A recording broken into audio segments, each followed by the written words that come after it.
everyone, welcome back to another episode of Login Helps. In today's video, I'm going to show you how to log into Natwest credit card account. Watch the video till the end and don't forget to subscribe to our channel if you've not yet.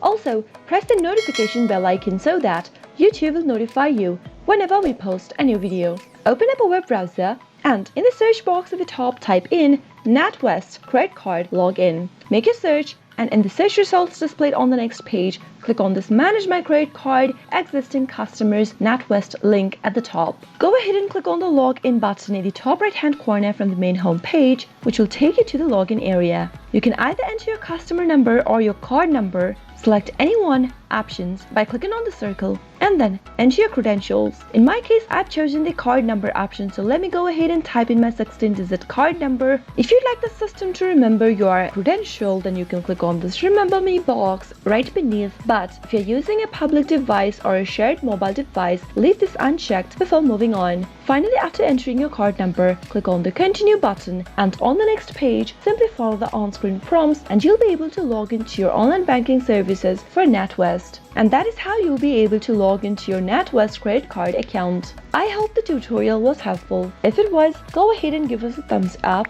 Comment down below in the comment box if you have a question or a feedback for us. I'll soon be back with more tutorial videos like this. Thank you for watching.